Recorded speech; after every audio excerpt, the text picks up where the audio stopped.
Hola, ¿qué tal? Soy Chema Arenas. Hola, yo soy Amanda Soto. Y yo soy Eli Martínez. Primero que todo, esta gamificación está dentro de un proyecto Erasmus K219. ¿Nos podrías explicar de qué va este proyecto europeo? Esta gamificación está dentro de un proyecto europeo. Este proyecto lo iniciamos en el año 2016, dura hasta el año 2019, o sea, lo acabaremos en septiembre del año que viene. Es un proyecto que hacemos con 3 escuelas, una escuela que está en Finlandia, en una ciudad que se llama Kangasala, una escuela que está en Bradford y luego nosotros. La iniciativa parte de la escuela finlandesa que contactó con nosotros y que quería hacer un proyecto relacionado con el mundo actual en el que los alumnos tienen muy claro lo que les gusta, lo que no les gusta, pero no trabajan la zona gris donde se toman las grandes decisiones, es decir, acostumbrados al Facebook me gusta, no me gusta, al Instagram me gusta, no me gusta. Entonces, con esta dicotomía lo que intentamos es crear actividades que fueran un poco socialmente conflictivas, en el sentido de que les hiciera pensar. ¿Cómo surge la idea de utilizar un escape room como actividad gamificadora en el proyecto y en qué consiste la actividad? Bueno, pues la idea de utilizar un escape room nos surge a través de un curso que hicimos algunos profesores del instituto sobre gamificación en el aula. Una de las sesiones el profesor nos explicó un escape room que ellos habían hecho y nos pareció muy buena idea llevarla a cabo en el Erasmus que estábamos a punto de hacer con Finlandia y Reino Unido. La actividad en sí consistía en un juego en el que los niños se identificaban con una familia de refugiados sirios que llegaban a Finlandia sin papeles y que tenían que hacer un recorrido para llegar a conseguir esos papeles que les permitieran quedarse en Finlandia y obtener una vivienda, poder acceder a la escuela o a los servicios básicos sanitarios. Se realizaba con diferentes pruebas en los que los niños tenían que averiguar desde el recorrido que hizo esa familia desde que sale de Siria hasta que llega a Finlandia. Otra prueba era para obtener un certificado médico y se basaba en diferentes pruebas matemáticas. Con esas pruebas matemáticas averiguaban las fechas de nacimiento de cada uno de los miembros de la familia. Otra prueba era una prueba de habilidades físicas para llegar hasta una caja donde tenían un premio final, que era el poderse quedar en el país donde habían llegado. El propósito del escape room era que los niños se pusieran en lugar de una familia de refugiados que llegan de un país en guerra, que vieran todas las dificultades que pueden llegar a tener para quedarse en ese país que los acoge, que a la vez se divirtieran, que pudieran trabajar cooperativamente con alumnos de otros países. ¿Cómo surgió la idea de utilizar la problemática de los refugiados sirios como hilo conductor de la gamificación? Bien, a la hora de hacer el escape room, teníamos claro que queríamos que tuviera una historia y que los niños se implicaran en esa historia. Además, sabíamos que teníamos que encontrar un tema común en toda la Unión Europea y que los 3 países conocieran. Además, teníamos que buscar un tema que fuera no conflictivo, pero sí que todo el mundo tuviera opiniones controvertidas sobre él. Y de esa manera pensamos que uno de los temas más importantes últimamente son el de la inmigración y concretamente el de los refugiados de la guerra siria. Hablar de emigración, inmigrantes en general, con niños pequeños era difícil y seguramente las familias tendrían posturas muy diferentes, pero cuando hablamos de refugiados de guerras y de conflictos, esto ya no es tan complicado porque todos tenemos una opinión y es que la gente que huye de un conflicto debe ser acogida. Por lo tanto, eso es lo que nos permitía este hilo conductor de una familia que salía de Siria y llegaba a Europa, que los niños pudieran entender y posicionarse de una manera bastante positiva. La idea era que los niños empatizaran con una familia y sobre todo con el protagonista que huye, que es un niño, que huye de su país porque no puede ir a la escuela, porque no tiene casa, porque les persiguen. Tiene la idea de que podrá llegar a Europa y podrá continuar viviendo bien, pero se da cuenta que en Europa no son tan bien recibidos como esperaban y que la guerra a muchas zonas de Occidente nos queda muy lejana. Eso es lo que queríamos que los niños valoraran y conocieran, teniendo en cuenta que realmente son pequeños, no podíamos entrar en temas políticos, no podíamos explicar el conflicto en profundidad, pero sí que entendieran que la guerra existe y que los refugiados merecen ser atendidos y acogidos. Y creo que eso es lo que el juego intenta y creo que lo conseguimos bastante. Los niños entendían la situación y entendían que ese niño tenía que tener posibilidades en Europa porque en su país no podía vivir. Entonces nos pareció que el tema de refugiados y la guerra siria son muy actuales y son difíciles de no tener empatía hacia ellos. Por tanto, dejamos de lado lo que es la inmigración en general, que es un tema compartido en Europa y es un gran reto, y nos basamos en este caso concreto de esta familia siria y de estos niños que quieren empezar de nuevo en otro lugar y aquí a casa no pueden volver. ¿Qué recursos utilizasteis para poder desarrollar esta actividad? Bueno, lo primero que tenemos que tener en cuenta es que la actividad era en inglés y por tanto trabajábamos con alumnos de primero de la ESO y de sexto de primaria. Entonces yo creo que lo primero que como recurso es que utilizábamos otro idioma, que 2 de los países con los que trabajábamos no dominaban el idioma porque eran alumnos tanto fineses como españoles. Y luego que teníamos efectivamente 2 niveles de inglés. Los ingleses efectivamente dominaban perfectamente. Y yo creo que también era muy importante el tema de que cada grupo tenía 2 alumnos de cada país, o sea que el trabajo era cooperativo. Y que los niños no se conocían entre ellos, no tenían ningún tipo de conexión antes de conocerse allí en Finlandia, por tanto que formaban parte de un grupo y entre ellos no se conocían, solo los 2 niños de cada país.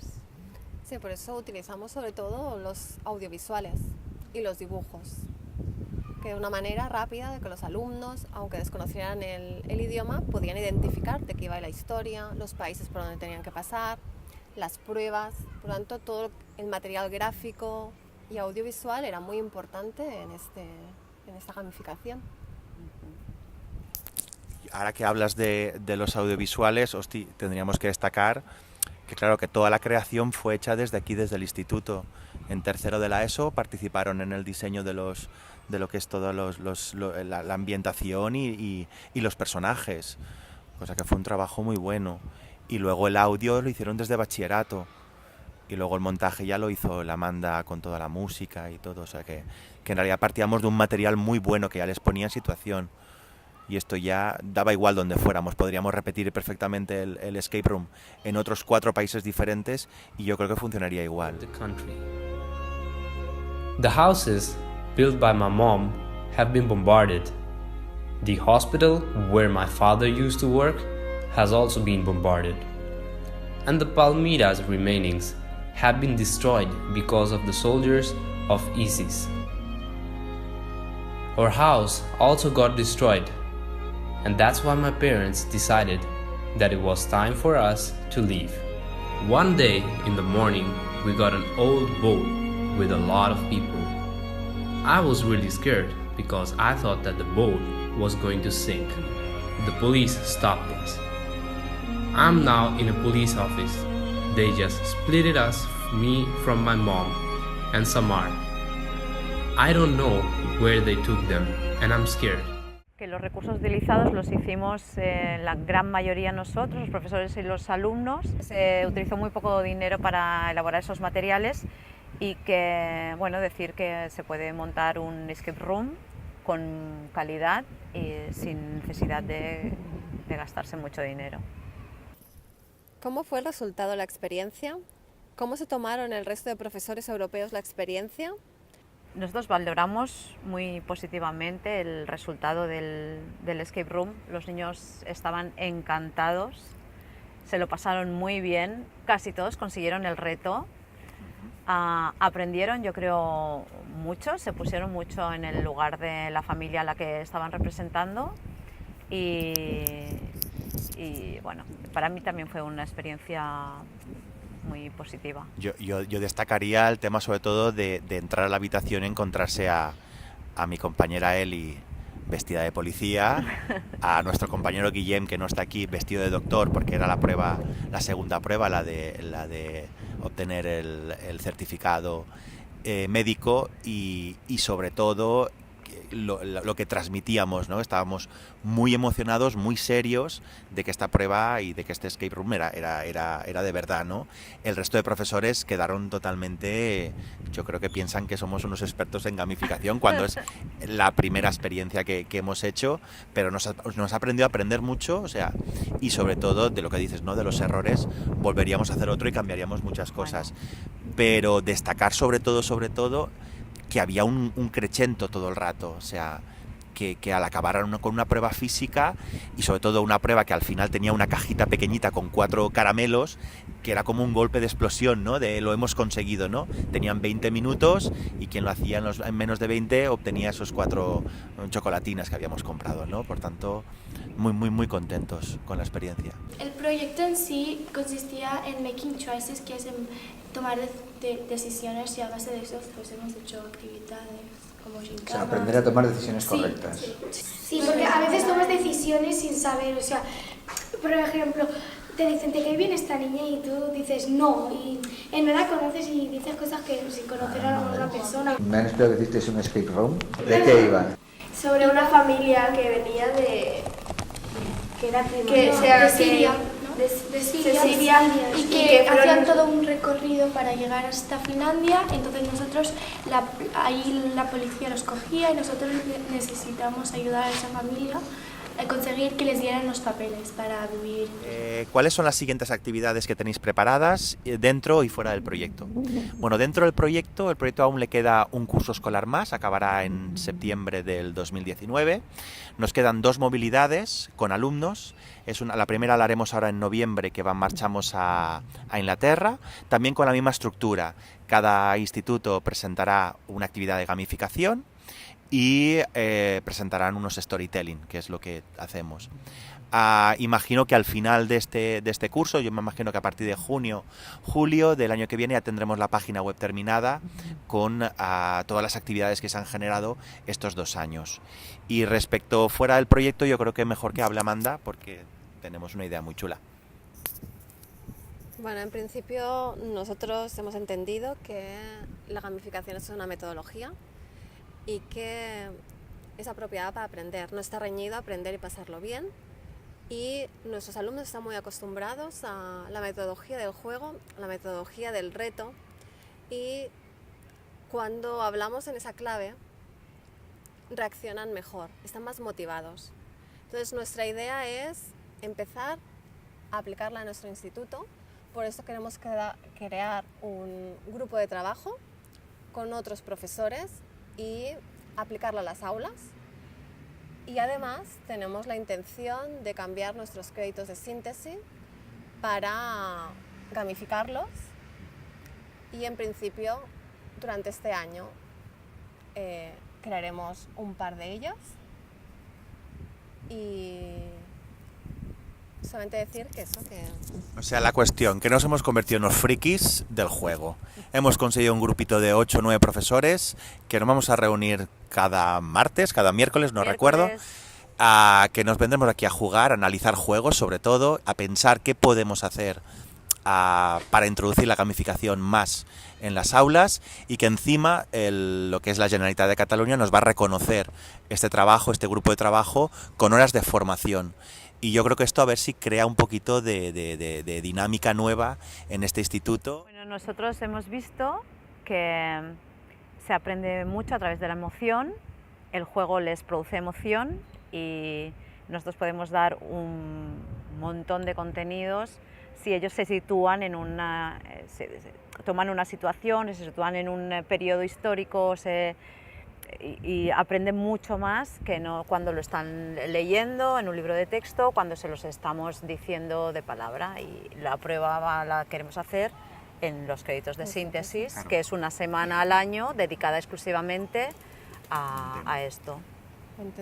Entendemos que la motivación es muy importante para aprender y que a través de la gamificación la motivación aumenta y que seguramente ha llegado el momento de que nuestro instituto lo utilice como metodología. Y también que los profesores yo creo que también están más motivados, o sea, el grupo de 9 profesores que vamos a empezar este grupo de trabajo, también venimos con muchas ganas o sea, todo el mundo juega a varios niveles, pero todo el mundo quiere aportar. Os voy a montar un poco los materiales que diseñamos para poder realizar este escape room. Estarán disponibles para descargar en la página web cuando esté todo el proyecto acabado. Podéis ver desde la primera prueba, que era poner en orden todo el recorrido que habían hecho esta familia, y la inicial de cada país es la que abría la primera caja. Podéis ver también, por ejemplo, el certificado que hicimos de nacimiento cuando pasaron las pruebas matemáticas, era el objeto que obtenían. Aquí veis lo que antes comentábamos, que la presencia de la familia todo el rato se veía porque había 3 sillas vacías con el nombre de los miembros de la familia. La persona que hacía el escape, o sea, el que redactaba, el que hablaba todo el rato en el storytelling, era el Calé. Aquí veis algún ejemplo de las 3 pruebas matemáticas que habían, ¿vale? Tenían que elegir uno de los sobres, y como veis, cada sobre tenía un color de las pruebas que correspondía con el nombre de un miembro de la familia. Por tanto, la solución de esta prueba matemática nos daba la fecha de este miembro de la familia, que daba acceso al certificado de nacimiento. Y aquí por último veis las cajas, que utilizamos las del BreakEdu, pero se podría utilizar cualquier caja. Ahora mismo utilizaríamos otro tipo de cajas, con los diferentes candados que teníamos para solucionar. En cada caja siempre había unas instrucciones cuando se abría para pasar a la siguiente prueba. Y por último, bueno, una de las linternas ultravioleta para poder trabajar con los números ocultos que hicimos con tinta invisible dentro de la prueba, que era oscuras. Y un poco esto representa la cantidad de material que hemos ido generando y que acompañaremos a todo el documento que habrá en la página web cuando se pueda descargar el ebook de todas las actividades del proyecto europeo.